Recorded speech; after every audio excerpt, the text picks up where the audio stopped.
And now for part 2 of the Women's Mosaics conversation with Dr. Falguni Shah.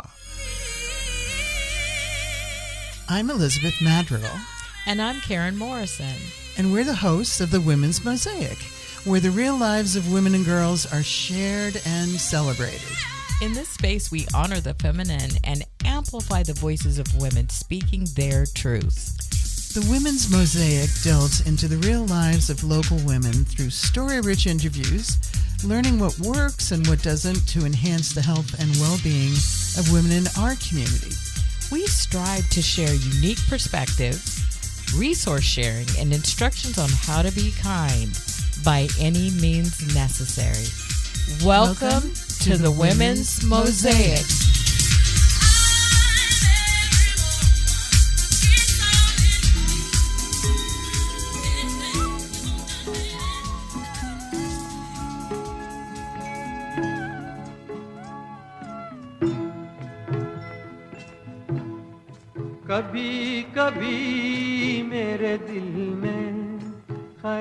Today we are joined by Dr. Falguni Shah, a professor at Adler University's PhD program in organizational leadership and an organizational workforce systems consultant.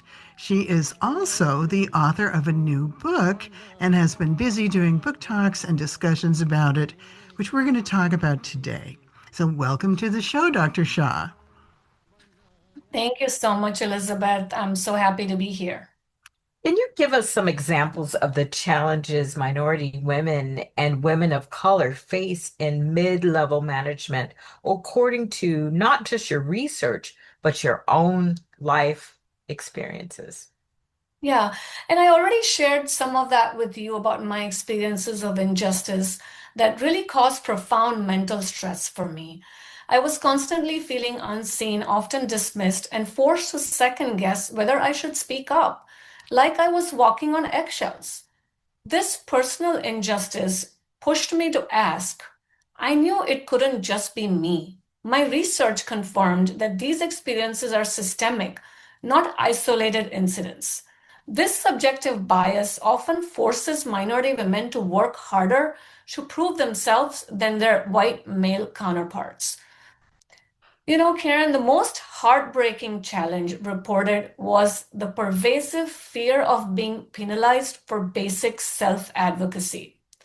Women shared that they feel conditioned not to speak up because they fear being labeled with negative stereotypes, like you said, like being difficult, having a bad attitude, or being hard to work with. The system often feels designed to favor those already in the affinity circle, meaning those with similar demographics and backgrounds as the decision maker. So just to follow up, I know what an affinity circle is, but just to kind of more broadly, that could be a white male with a white male employee, or someone who had the same alma mater, and so there could be time, maybe the same ethnicity, but these are, with most of the leadership in this country in the white male category, this has a profound effect on fairness, correct? Correct. You're absolutely right. Some of those things, and it's basically the so-called favorites, those people that are in group, that have the same culture, that have the same liking, that whose life looks similar to yours, versus those that are out group that perhaps don't go to every happy hour because they can't relate to some of the activities that go on, or they don't drink. Right. Your book outlines how women seeking promotions and leadership roles can be negatively impacted by bias. So is it possible, and this goes back to the 93% of women who felt, the decision-making had bias, but is it possible to diplomatically challenge these misrepresentations without that being interpreted as submissive or weak? I know women are very afraid of being called aggressive. If you're not smiling, I've actually had a boss say to me, "You need to smile more." And Mm. I smile a lot. I'm like from the generation where every woman smiles the minute you say their name because we're supposed to do that. And I was just shocked by that. And I mean, I was stunned. And then I realized, well, I was very unhappy in that, under that supervisor. And that's why, poker face, what I don't have. But so my question is, how do you do it without being, showing yourself as submissive or weak? It is absolutely possible to challenge bias diplomatically without being seen as weak or submissive. In fact, it is a skill that can strengthen your credibility and influence. So there are three key things that I usually emphasize, right? The first one is to develop a relationship of trust with your senior leadership. When trust exists, it opens up channels for honest communication. Presenting facts, disparities, and inequities within that trusted space allows your message to be heard without that defensiveness. Second, to create allyship. Sometimes the most effective advocates are individuals who already have established credibility with the decision makers, people who look like them, think like them, or have already earned their trust. So, building that network of allies can amplify your voice and help ensure your perspective is taken seriously. And the third is to make strong business case for diversity and equity. When leaders see that addressing bias isn't just the right thing to do, but also drives performance, revenue, and innovation, it reframes the conversation from a personal plea to a strategic priority. So, yes, you can absolutely challenge misrepresentation diplomatically. It's about using trust, ally, and business impact to turn what might seem like a difficult conversation into a constructive one. Oh, that's fantastic advice. You hear that, Radio Land? Yes, great advice. Once a woman embraces the practice of truth lighting and takes full ownership of her professional growth, what should she expect from her employer? Yeah. So once a woman embraces that practice of truth lighting and takes full ownership of her growth, it signals that she's ready for the next big step. She has proven herself, met her goals, and is making thoughtful decisions to create that impact. At this stage, her contributions are visible, not just in completing tasks, but in the measurable value she brings to the business. So, in my experience, when a woman reaches this level of impact and demonstrates ownership, leadership takes notice. She's often approached directly with the next big opportunity, a role, a project, or a challenge that allows her to stretch further and continue to grow.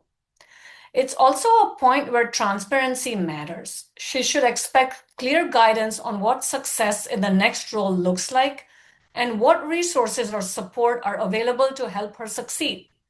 The opportunities she is offered should be meaningful, aligned with her skills and ambitions, and provide a platform to continue making that impact. So ultimately, it's about preparing oneself to step into influencing with clarity, confidence, and strategic vision. So, Wow.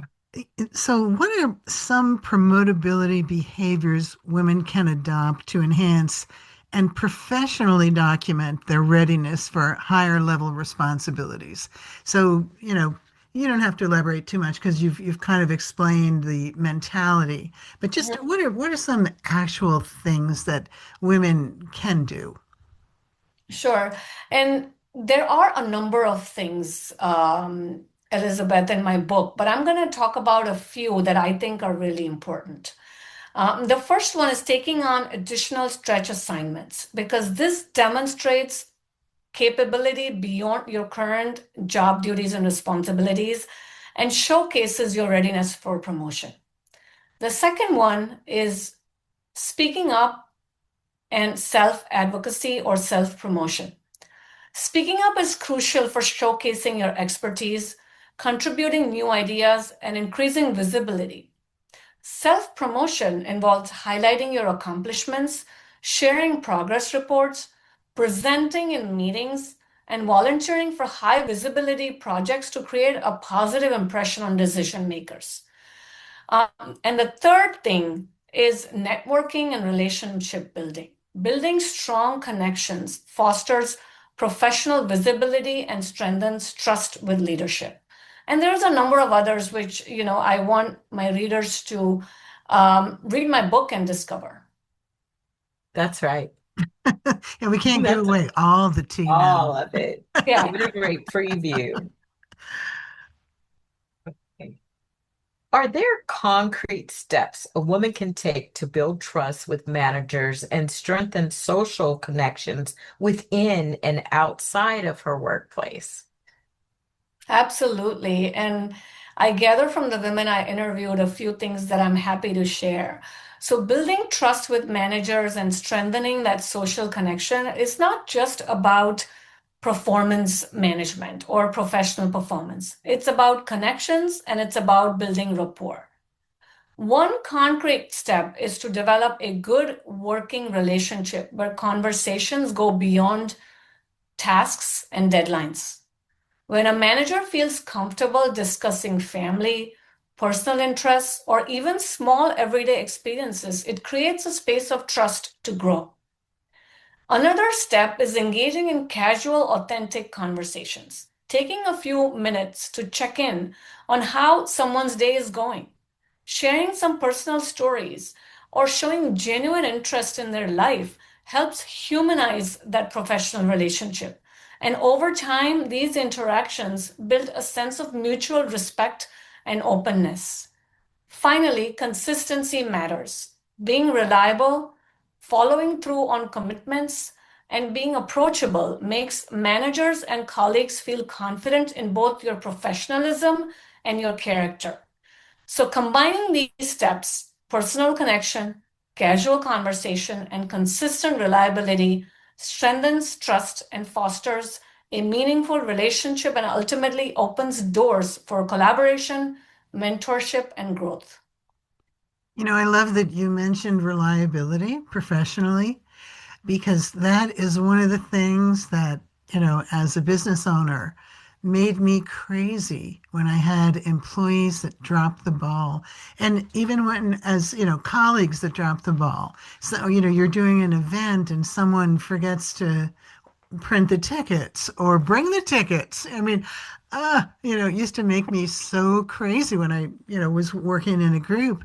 And I think that professional reliability is underappreciated, except by the people who are doing the work, the ones assigned with the work. You're listening to the Women's Mosaic on KXRW. We've been talking to Dr. Falguni Shah about her new book, From Gaslighting to Truthlighting. We're going to take a quick break to hear from our sponsors and then continue our conversation when we come back. KXRW is supported by founding partners Morel Inc. Print and Marketing. Since 1993, Morel Inc. has offered high-quality, creative, and innovative solutions from their women-owned, union-staffed, state-of-the-art print shop. Morel Inc.'s experienced staff uses the latest technology to solve clients' marketing needs and within their budget. Find Morel Inc. at morelinc.com. That's MORELINK.com. KXRW programming like this is made possible with the support of The Columbian, proud to be Southwest Washington's leading news source. Since 1920, the Campbell family has owned and operated The Columbian and ensured its award-winning news coverage.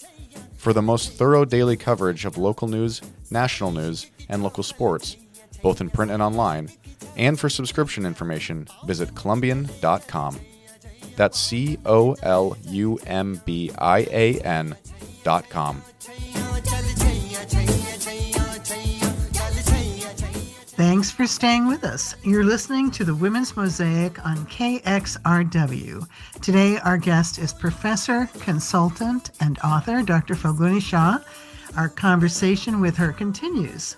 It's well documented that male employees are generally privileged by an accelerated promotion timeline over that of what I would say equally qualified women.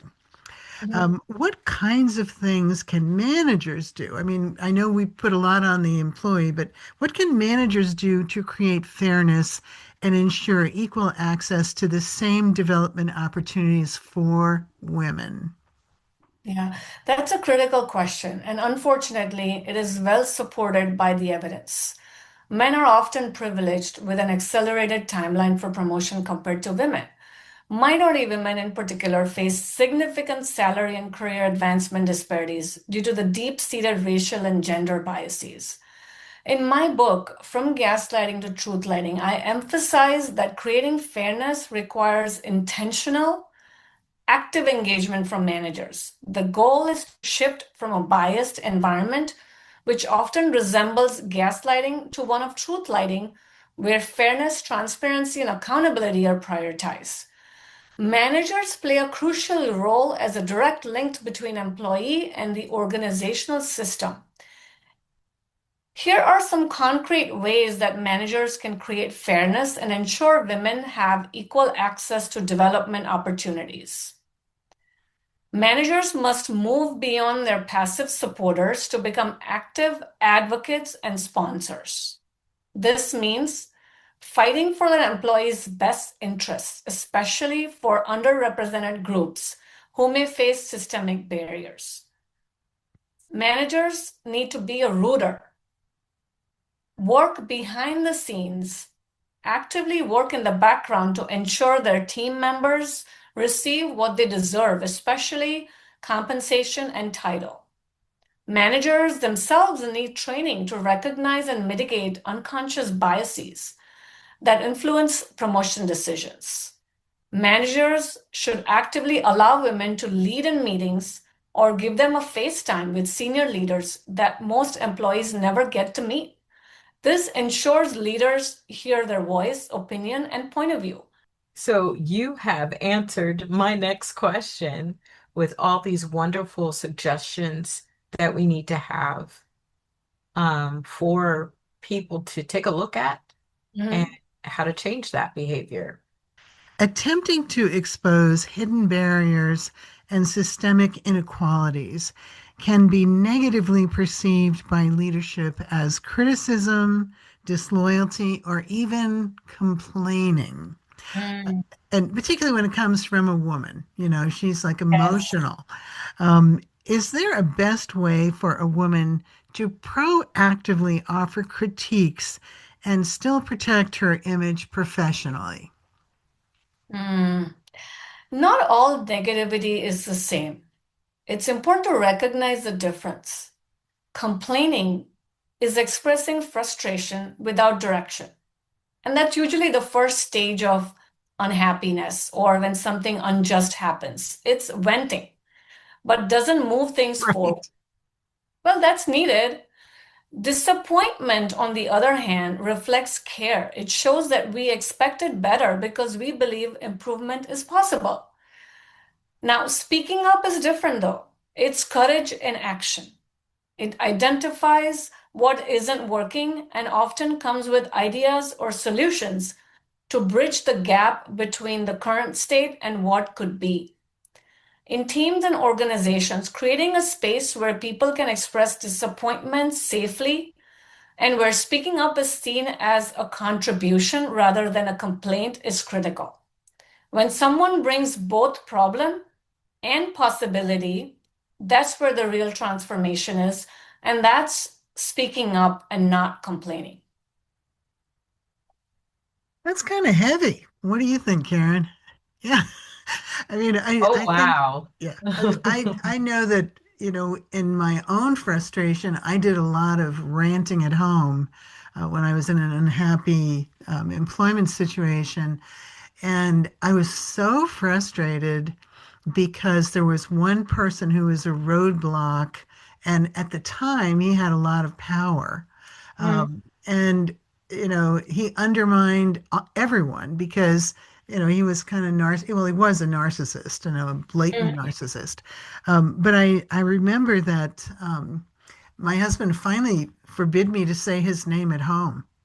That's how bad it got. He said, unless you're going to do something about it, I don't want to hear that name. And Mm. he was absolutely right. And of course, at that point it had gone a little too long.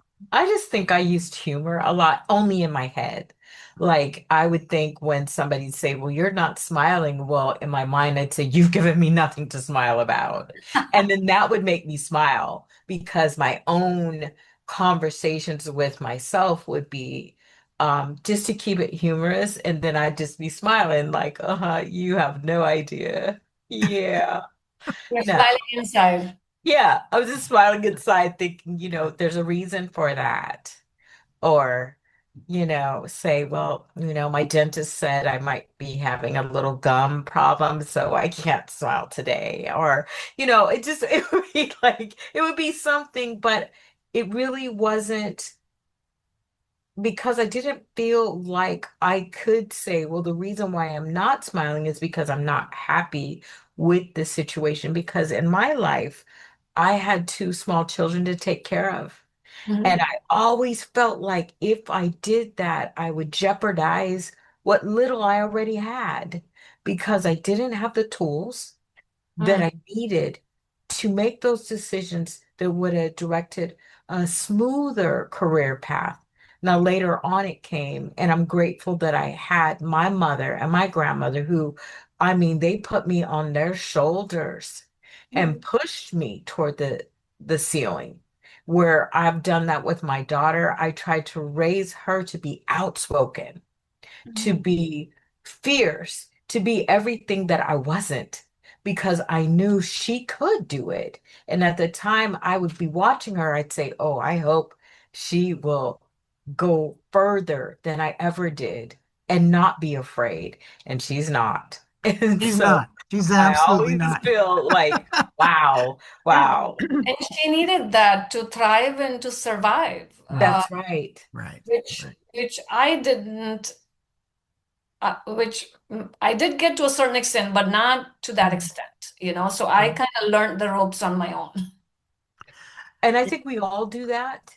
I Yeah. know speaking with Elizabeth, there's so much she did on her own, but then in the trusted spaces where she could tell someone that wouldn't put it down or make fun of it or say, "Well, I did this."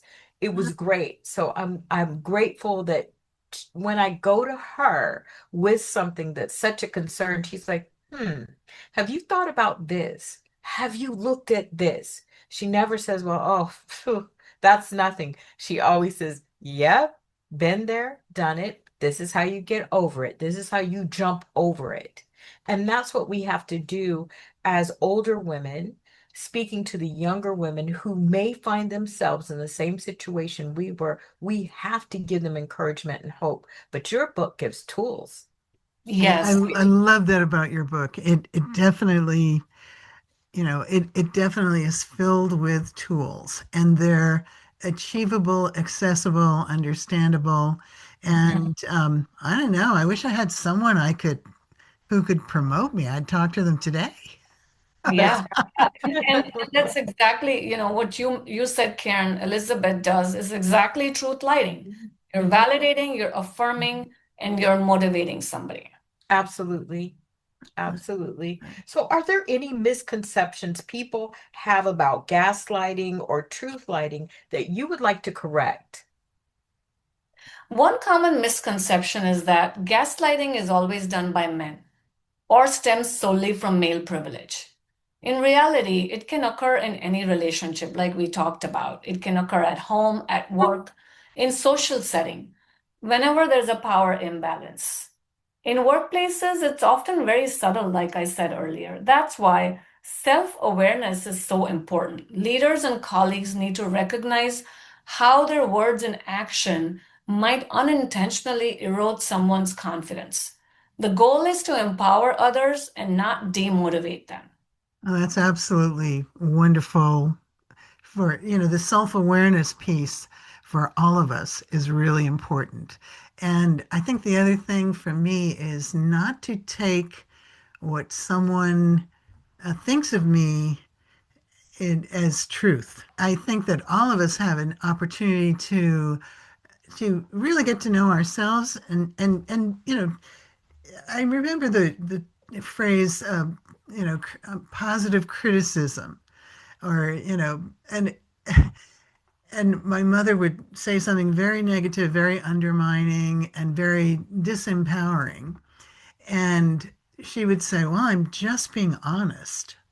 And I think this is one of those things where, once you recognize what gaslighting is, and how it is so insidious, it is wonderful. So, before we go, is there anything we haven't asked you about that you would like to share? And we're going to be giving people how to get a hold of you and, get your book. So you don't have to share that. Sure. Well, I do want to give a message to young adults and girls. My advice is to really think long term for your careers. Position yourself thoughtfully, set clear goals, and seek mentors who align with where you want to be. People who can guide you, challenge you, and open doors for you. For women, my message is simple. Be yourself, be authentic, and stay curious. Approach every experience as a learning experience. When you combine authenticity with growth, success will naturally follow. And to my peers in leadership position, I would encourage you to mentor others. Share your knowledge and experience. It makes a huge difference to someone's career and in building stronger and more equitable organizations. So my final message is for everyone to lead with truth lighting. That's Oh, beautiful. that's powerful. Thank you so much for such a inspiring and empowering conversation. And thank you for having me. I understand that I don't belong to the community that you usually interview, but my message is for women. And women in corporate America and mid-level management are everywhere, including Portland and Vancouver. So I hope that the message resonates with everyone across the board. And well, we're kind of international too. We have Yes. some listeners because you can listen online from anywhere. So Oh, although great. we normally focus on this Portland, Vancouver regional metro area, we do have wonderful guests like you that have an important message to share. And thank you so much. Thank you for So, you've been listening to the Women's Mosaic on KXRW. That concludes the second part of our interview with professor, consultant, and author, Dr. Falguni Shah. If you'd like to hear part one of this interview, visit kxrw.fm and click on the Women's Mosaic show page, where you'll find the streaming link. For more information about Dr. Falguni Shah's new book, From Gaslighting to Truth Lighting, please visit the website fortruthlighting.com. That's FOR truthlighting.com. And that's our show. New episodes broadcast on the second and fourth Tuesdays, but you can stream any episode online anytime. We are so grateful to our guests for sharing their knowledge and life experiences with us in their support of the health and well-being of women and girls. So until next time, be kind by any means necessary. And remember to honor your power.